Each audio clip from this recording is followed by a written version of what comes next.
एक बार और नमस्कार। हम लोग अभी करेंगे 28th कार्य का।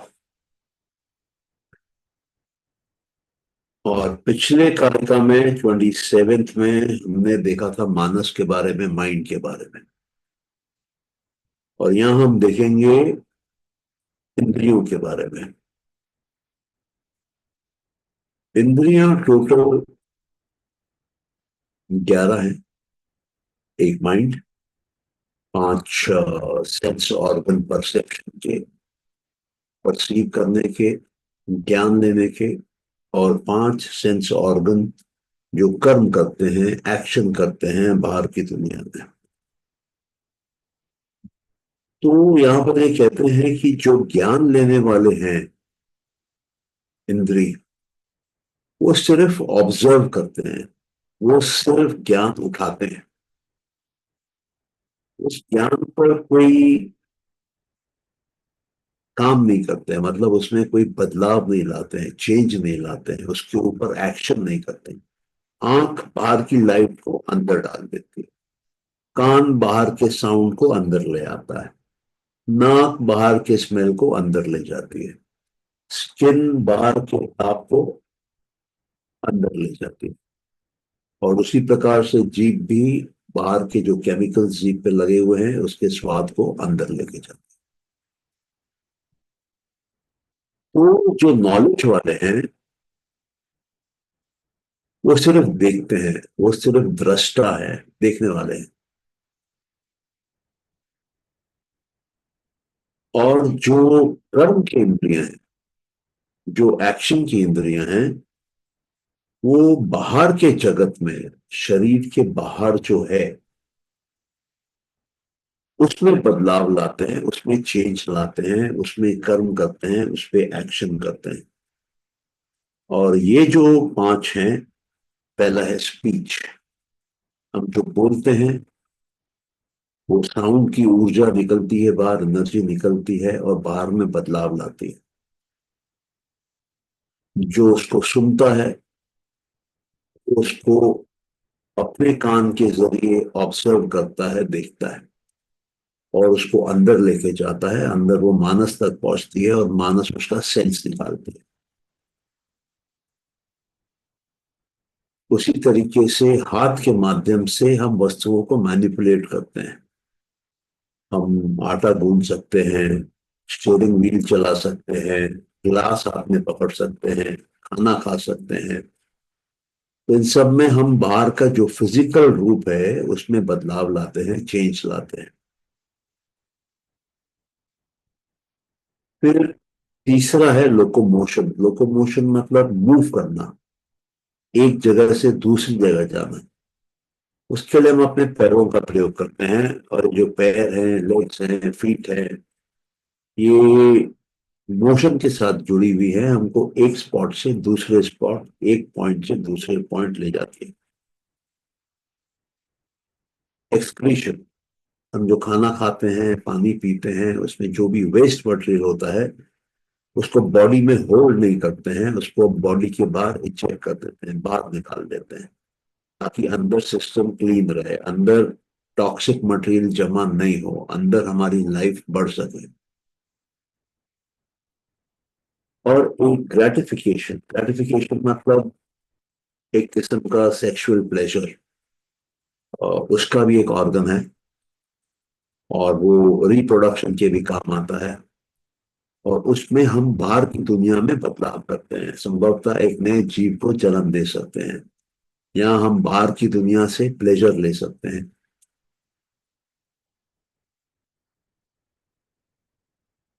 ये मेरे ख्याल से बिल्कुल ही सरल है। और अगर किसी को इसके बारे में कुछ जानना है तो आप पूछ सकते हैं।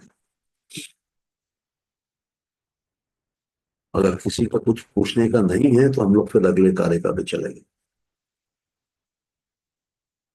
क्या सबको क्लियर है? अब फिर आगे बढ़ते हैं। Yes sir. हाँ सर, क्लियर है। ओके, आगे बढ़ते हैं। और 29th कार्य का, इस 29th कारिका में हमारे अंदर 3 इंटरनल ऑर्गन है। ये सेंस ऑर्गन्स एक्सटर्नल ऑर्गन्स हैं, ये बाहर के दुनिया के बॉर्डर पे खड़े हैं। 5 बाहर से इंफॉर्मेशन अंदर ले रहे हैं और 5 अंदर से इंस्ट्रक्शन लेके बाहर बदलाव कर रहे हैं। तो ये 3 अंदर के ऑर्गन क्या हैं?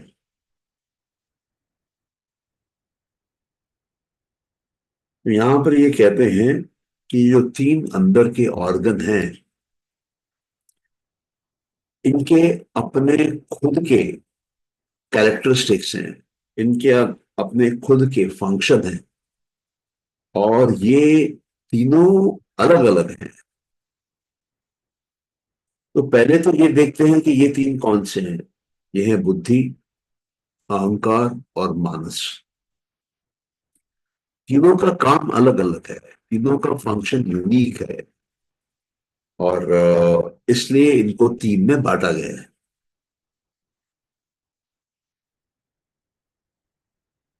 अब इसमें ये तीनों इंटरनल ऑर्गन्स में 5 तरह के प्राण का इम्पैक्ट हो सकता है। तो यहां ये बोला जा रहा है कि ये तीनों को अपने खुद के डिस्टिंक्ट इंडिविजुअल क्वालिटीज हैं, फंक्शंस हैं, कैरेक्टरिस्टिक्स हैं। और ये 3 का नाम आप इस तरीके से भी समझ सकते हैं। महत, महत मतलब ग्रेट प्रिंसिपल, ग्रेट तत्व। महत मतलब महान तत्व का शॉर्ट फॉर्म महत। और अहंकार जो है वो आई प्रिंसिपल है। और मानस जो है वो माइंड है। इसको हम कॉन्शियस माइंड भी बोल सकते हैं, ये जागरूक अवस्था में रहता है। और इनके जो डिस्टिंक्ट डिस्टिंक्ट कैरेक्टरिस्टिक्स हैं, वो ही उनके, आप बोल सकते हैं कि उनका नेचर भी है, उनकी प्रवृत्ति भी है। और इनकी जो प्रॉपर्टीज हैं, वो उनको एक दूसरे से अलग करती है। इनकी प्रॉपर्टीज देख के हमको समझ में आता है ये बुद्धि है, ये अहंकार है, ये मानस है। और इनके अंदर अलग अलग फंक्शन भी होते हैं। ये तीनों के फंक्शन अलग हैं, तीनों के प्रॉपर्टीज अलग हैं, तीनों के कैरेक्टरिस्टिक्स अलग हैं।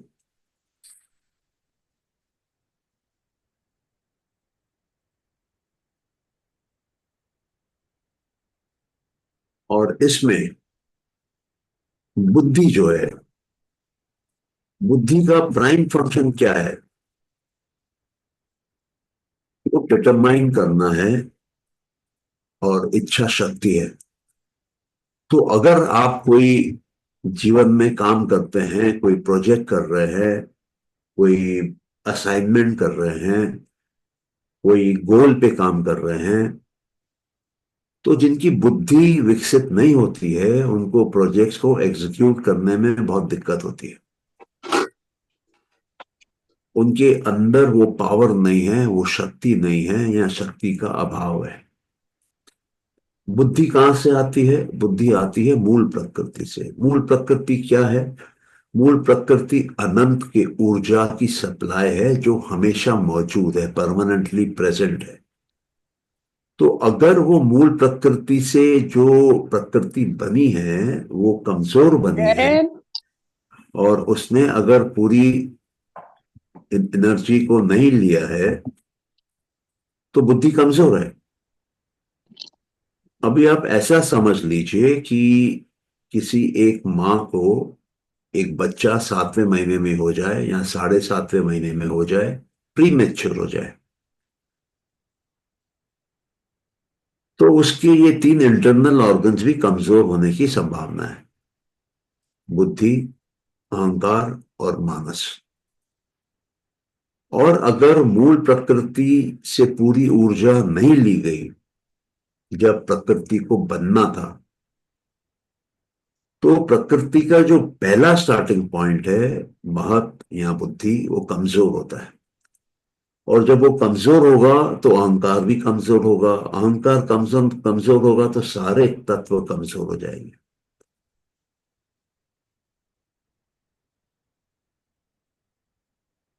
अब आप लोग ये सोचिए कि मूल प्रकृति प्रकृति कब बनाती है? जब पुरुष देख रहा है। तो क्या आपने ये बोल सकते हैं कि अगर पुरुष कमजोर है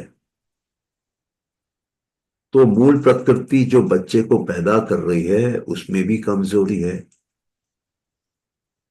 और अगर मूल प्रकृति में जो पुरुष देख रहा है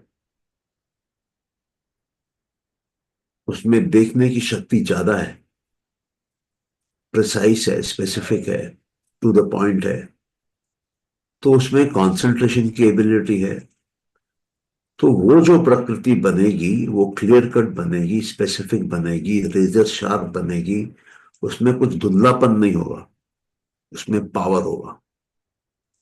उसको अपने लाइफ का पर्पस मालूम है, वो क्या करने आया है वो शख्स यहाँ पे, वो पुरुष यहाँ पे, वो मालूम है। वो सीधा काम पे लग जाएगा।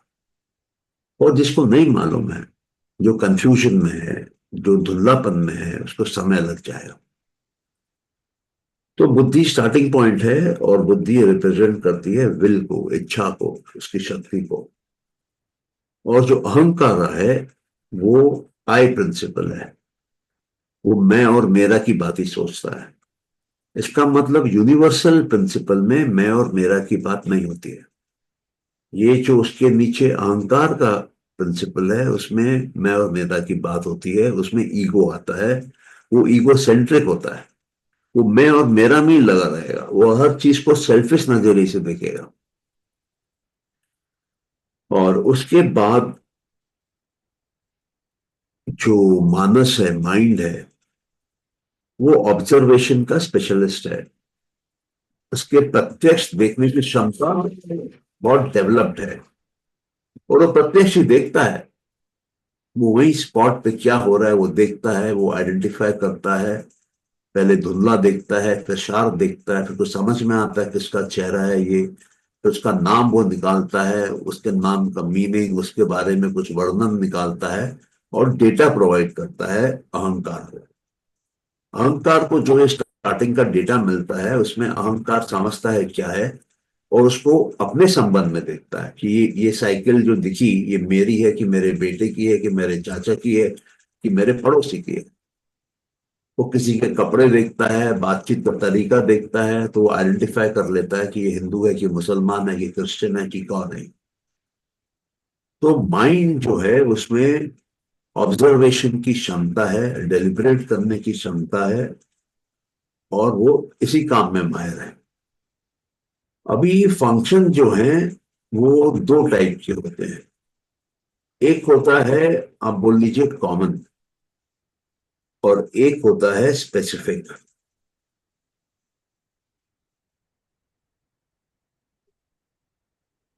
और ये जो होते हैं ये हर एक के अपने स्पेसिफिक होते हैं। मतलब बुद्धि के अलग होंगे, अहंकार के अलग होंगे, मानस के अलग अलग। अब इन तीन इंटरनल ऑर्गन्स के साथ, ये तीन अंतःकरण के साथ पांच प्रकार की वायु होती है। कहते हैं प्राण जो हैं वो पांच प्रकार के होते हैं। और ये हमारे अंदर कहाँ कहाँ स्थित रहते हैं? एक नाक के टिप पे रहता है, एक हृदय में रहता है, एक नाभि पे रहता है, पैर में रहते हैं, अंगूठे पे रहते हैं। ऐसे करके ये डिफाइन कर रहे हैं कि पांच पांच अलग अलग सांसों में से प्राण जो है वो इन पांच जगहों पर है।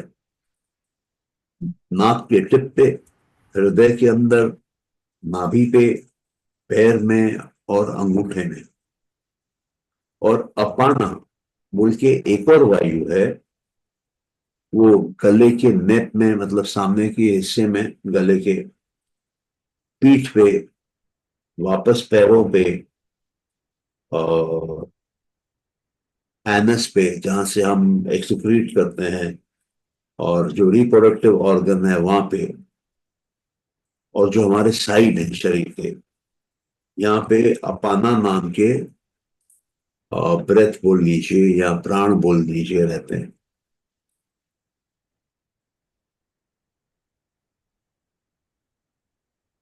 उसके बाद एक तीसरा जो है उसको समाना बोलते हैं।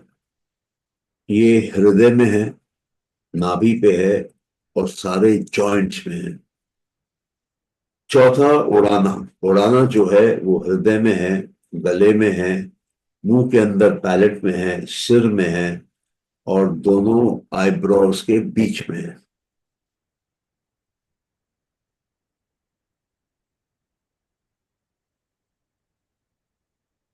और एक है व्याना, पांचवा। ये स्किन के ऊपर है, और ये स्किन के ऊपर जो है ये पूरे स्किन पे है। तो इस तरीके से इन्होंने ये बताया है कि ये 5 प्रकार के वायु, 5 प्रकार के आप प्राण बोल लीजिए, हमारे शरीर में कहाँ कहाँ पाए जाते हैं।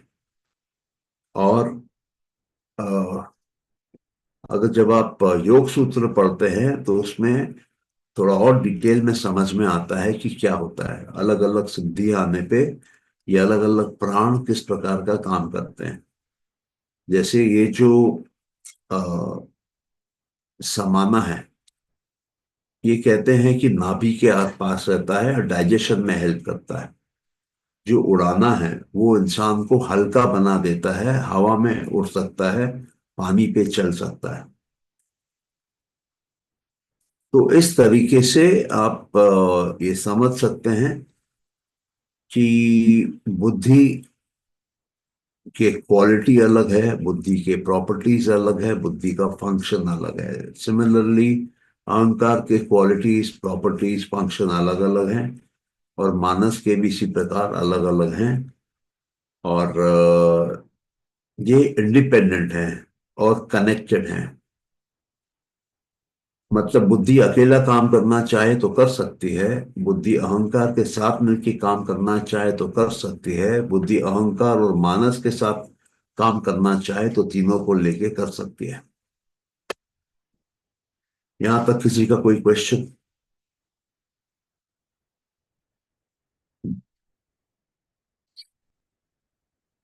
क्योंकि इससे हम लोग फिर 29th कार्य का कवर करते हैं। सर ये सर प्राणों के बारे में क्यों बता रहे हैं, मतलब किस चीज से को रिलेटेड है ये? ये आपके चित्त के अंदर के जो अलग अलग 3 फंक्शनिंग पार्ट्स है, बुद्धि, अहंकार, मानस। क्योंकि आप ऐसा समझ लीजिए कि अगर हवा ऊपर नहीं जाएगी, वायु सिर में नहीं जाएगी, तो सिर में जो ब्रेन के सेल्स हैं बॉडी के, उनको ऑक्सीजन नहीं मिलेगी। और ऑक्सीजन नहीं मिलेगी तो उनका ग्रोथ जो है वो रुक जाएगा, और डेथ चालू हो जाएगी। उनकी लाइफ जो है वो खतरे में आ जाएगी। तो इसलिए वो ये कहते हैं कि ये जो 3 ऑर्गन हैं इंटरनल, इनका कनेक्शन है बाहर के वायुओं से। और उन्होंने अलग करके 3 को समझाया है और अलग करके वायु को समझाया है। लेकिन दोनों का कनेक्टिंग फैक्टर क्या है? हमने देखा था योग सूत्र में, जहां पर वो प्राणायाम बता रहे हैं और कहते हैं कि प्राणों को हम अंदर भी रोक सकते हैं, प्राणों को हम बाहर भी रोक सकते हैं, प्राणों को हम बीच में भी रोक सकते हैं, और उसके रोकने से जो वृत्तियां हो रही हैं, जो बदलाव हो रहा है, वो धीमा हो जाता है, वो रुक जाता है, वो थम सा जाता है। तो इन्होंने माइंड के 3 हिस्सों को 5 प्रकार के वायुओं के साथ जोड़ा है। यही प्राइमरीली इस कारिका में काम किया गया है। अभी आपको क्लियर हुआ है ये? यस। हाँ जी, thank you sir, clear. Okay. तो आगे बढ़े कि किसी को और भी किसी को पूछना है? चलिए आगे बढ़ते हैं। अभी हम लोग 30वें कारिका पे हैं, 30th कारिका पे।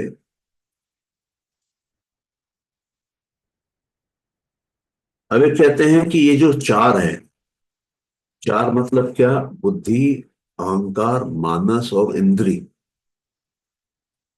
अब वो इंद्री, टोटल 10 इंद्रियां हैं, उसमें से कोई भी एक इंद्री अगर काम कर रही है तो ये चार का सीरीज है। बुद्धि, अहंकार, मानस और इंद्री।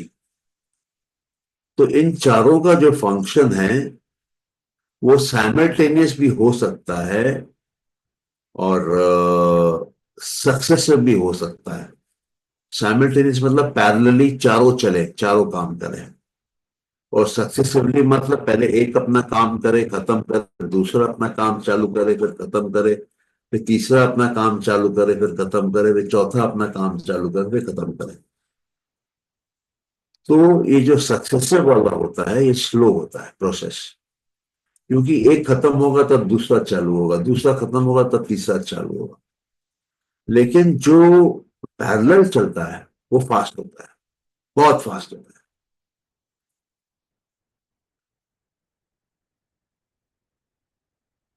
तो यहां तक समझ में आ रहा है ये बात कि हमारी इंद्री, मान लीजिए हमारी आंख पहले कुछ देखे, वो मानस को दिखाए, मानस समझे कि क्या वस्तु है ये, फिर वो अहंकार को दे, फिर अहंकार उसका विश्लेषण करे कि ये क्या आया है, मेरे काम का है नहीं है, रखूं कहाँ स्टोर करूं, क्या करूं उसके साथ।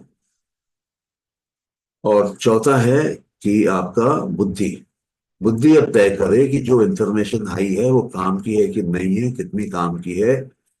ये भोलेपन में तो नहीं उठा ली इंद्री ने, वो अपना विचार करके, विमर्श करके उसमें निर्णय लेता है, डिसीजन लेता है और उसको स्टोर करता है। ये समझ में आई ये बात? ये सक्सेशन में हुआ। पैरेलल में क्या होता है? पैरेलल में ये समझ लीजिए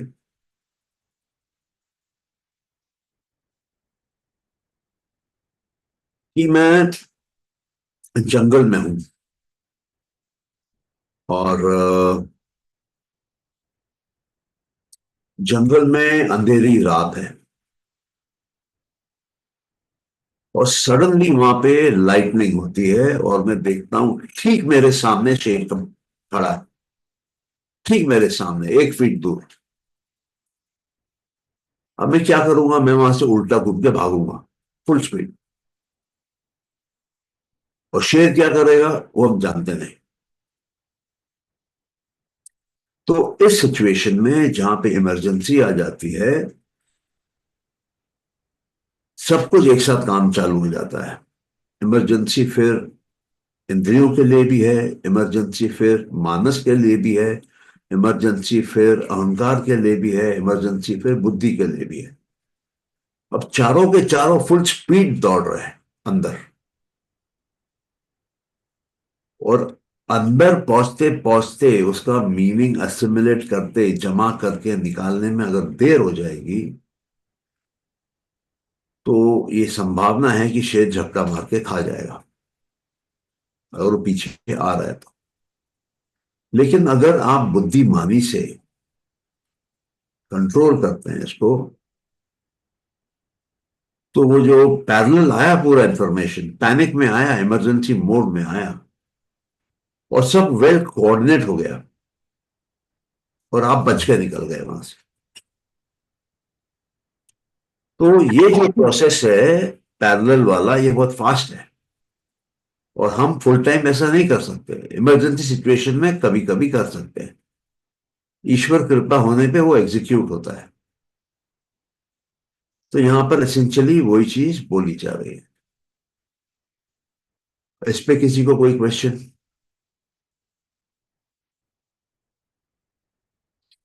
नहीं? ओके। तो हमने अभी तक यहां तक 3 कारिकाएं कवर करी हैं और मेरी आपसे सजेशन है कि जिनके पास किताब है वो स्टार्ट लेके यहां तक वापस एक रिवीजन कर लें, और जिनके पास किताब नहीं है वो नेट से डाउनलोड करके या किताब खरीद के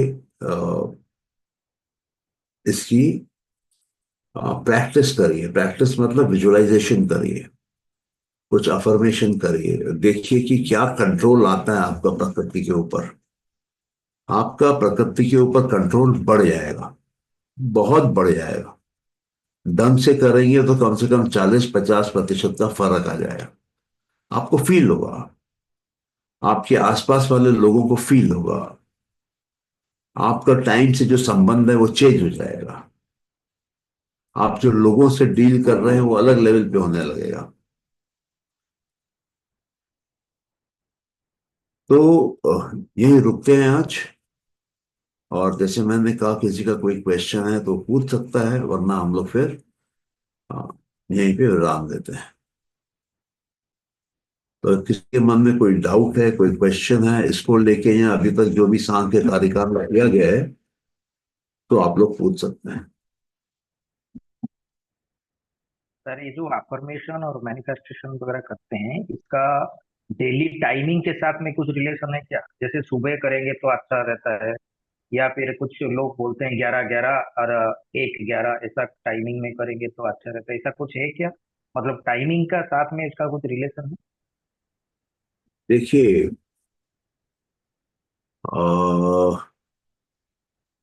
आपको ये समझना पड़ेगा कि अंदर में 3 मेंटल मैकेनिज्म्स हैं, मेंटल तत्व हैं। तो जो पहला है वो है बुद्धि, और बाकी 2 इंडिविजुअल हैं। तो ये बात किसकी हो रही है? यह बात हमारी हो रही है, हम एक एक इंडिविजुअल की हो रही है। हमारे अंदर में एक बुद्धि है जो यूनिवर्स के माइंड से जुड़ी गई है। हमारे अंदर में एक अहंकार है जिसमें सब कुछ करने की क्षमता है। और हमारे अंदर में एक मानस है जिसको बाहर की दुनिया को देखने की क्षमता है, और अंदर का इंस्ट्रक्शन बाहर ले जाके बदलने की क्षमता है। तो ये 3 अलग चीजें हैं। बुद्धि को यूनिवर्स का प्लान मालूम है, अहंकार को इंडिविजुअल लेवल पे एग्जीक्यूट करना आता है, और ये जो है आपका तीसरा वाला, वो वो आपको बोलिए कि एक थर्ड डायमेंशन के बारे में जानकारी देता है। अब सवाल ये उठता है कि कब करना चाहिए। अभी आप जब सवेरे नींद से उठते हैं, तो जब आपकी नींद अभी तक कच्ची हो, पूरे तरीके से मानस जागा नहीं हो, मानस धीरे धीरे जागता है, उसकी उसकी देखने की क्षमता धीरे धीरे आती है। मतलब उसके सामने कुछ रख देंगे ना तो वो इंस्टेंट नहीं देख पाएगा, वो धीरे धीरे उसके कॉन्शियसनेस में आएगी और वो उसको देखेगा। लेकिन अहंकार जो है, वहां पर बाहर के फिजिकल वर्ल्ड से कोई कनेक्शन नहीं, डायरेक्ट कनेक्शन। अंदर जो भी हो रहा है वहां पे थॉट की स्पीड पे हो रहा है, और बाहर जो आंख देख रही है वो लाइट के स्पीड पे देख रही है। अंदर की थिंकिंग थॉट है, थॉट की स्पीड, और बाहर का देखना लाइट का स्पीड है। बाहर का सुनना साउंड का स्पीड है। बाहर की जो जो स्किन पे जो टच का टेम्परेचर का एहसास है, वो एटमॉस्फेरिक टेम्परेचर से मिलता जुलता आसपास का रेंज है। तो ये समझना बहुत जरूरी है कि हम कौन से माइंड संस्कार बना रहे हैं उस चीज का जिसको हम मैनिफेस्ट करना चाह रहे हैं। मैनिफेस्ट मतलब प्रोड्यूस करना, क्रिएट करना, दुनिया में लेके आना, व्यक्त करना। तो हम किसको व्यक्त करते हैं? हम संस्कारों को व्यक्त करते हैं। वो संस्कार जो होते हैं वो हमारे अंदर इच्छाएं पैदा करते हैं, और कई बार संस्कार ऐसे होते हैं जो कि हमको बनाने पड़ते हैं। तो जब आपको मैनिफेस्ट करना है तो आपको यहाँ तो अंदर के संस्कार को पैदा करके बाहर लाना है, या उसके साथ कुछ नए संस्कार जोड़ने हैं ताकि जो बाहर बने वो उसी टाइम पे उसी चीजों के साथ बने। तो इसमें संस्कारों का मैनेजमेंट है, संस्कारों को समझना और उसके ऊपर एक्शन लेने की बात है। अगर मेरे को गहरा एक्सेस मिलता है, बुद्धि का एक्सेस मिलता है, तो मैं सिर्फ अपना माइंड नहीं, पूरे ब्रह्मांड के माइंड में जितने भी जीव हैं उस समय रजिस्टर्ड, जहां तक मेरी पहुंच है, मैं उन सबको बदल सकता हूं। लेकिन अगर मैं अहंकार से काम करता हूं, अहंकार के एरिया पे काम करता हूं, तो मैं सिर्फ अपने पर्सनल इंडिविजुअल पावर से काम कर रहा हूं। वो यूनिवर्स का पावर मैं उपयोग में नहीं ला पा रहा। बुद्धि का पावर मेरे को नहीं मिल रहा है, महत्व का पावर मेरे को नहीं मिल रहा है। इसलिए कहते हैं कि समर्पण करो, अपने अहम का समर्पण करो, बुद्धि को दो। तो बुद्धि के पास बनाने की क्षमता तुमसे ज्यादा है, बहुत ज्यादा है। तो जो आदमी समर्पित कर लेता है उसकी क्रिएशन बड़ी हो जाती है। जो आदमी समर्पित नहीं कर पाता है उसकी क्रिएशन छोटी होती है। अब आपके केस में आपको देखना पड़ेगा कि आपका एक्सेस कब है। तो हम लोग जनरली ये मान के चलते हैं कि जब आप उठते हैं और ब्रश नहीं किए हैं, लेकिन आपने मान लीजिए आप फ्रेश हो गए हैं बाकी तरीके से, तो संग संग जाके बैठ जाओ ध्यान पे, और जो आपको मैनिफेस्ट करना है उसको ध्यान में रख के बैठ जाओ। तो उसके संस्कार बनेंगे। वो इंफॉर्मेशन जो बार बार अंदर जा रही है वो छाप पैदा कर रही है, वो इम्प्रिंट पैदा कर रही है, वो इम्प्लांट कर रही है, वो आपका भविष्य बना रही है। तो इस तरीके से ये गेम खेला जाता है। अब अगर किसी को अहंकार तक ही पहुंचना नहीं आता हो, वो मानस में ही रिकॉर्ड कर रहा है, तो उसके मैनिफेस्टेशन में समय लगेगा। उसका मैनिफेस्टेशन बहुत ज्यादा स्पेसिफिक नहीं होगा, अधिकतर जनरल होगा। तो जितना डीप माइंड में आप इम्पैक्ट कर पाएंगे उतना अच्छा है। ये आपके क्वेश्चन का प्रश्न है मानस, ये उत्तर है मानस, कि deeper mind better it is. ठीक है कि अभी भी कुछ आपको पूछना है? नहीं, ओके। अब बेस्ट समय कब होता है? जब आप नींद से उठते हैं, जब आपकी नींद पूरी गई नहीं है, आप स्लीप टू कॉन्शियसनेस में ट्रांजिट कर रहे हैं, और जब आप सोने जा रहे हैं वो भी बेस्ट टाइम है, क्योंकि वहां पर उस समय आपकी जो आंख है वो थक चुकी है, नींद का नशा चल रहा है। तो उस समय भी लोअर माइंड या डीपर माइंड तो ओपन आउट हो रहे हैं आपके। और जब आप उसको एक्सेस करते हैं, वहां पहुंच जाते हैं और उसको रिकॉर्ड कर लेते हैं, तो आपका वो समय और आने वाला समय बदल जाता है। और अगर आपके पास एक प्लान है, तो वो प्लान पे जब आप ध्यान लगाते हैं तो वो प्लान के अनुसार आपका संस्कार पैदा होता है, और वो संस्कार फिर उसी के हिसाब से बाहर जीवन में सबके लिए एक क्रिएशन रख देगा। इस तरीके से इसको समझिए तो इजीली समझ में आएगा। या और किसी का कोई क्वेश्चन?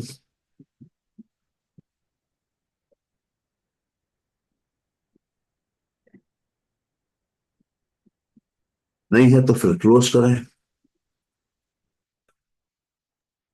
जी सर। चलिए, okay, thank you. Thank you.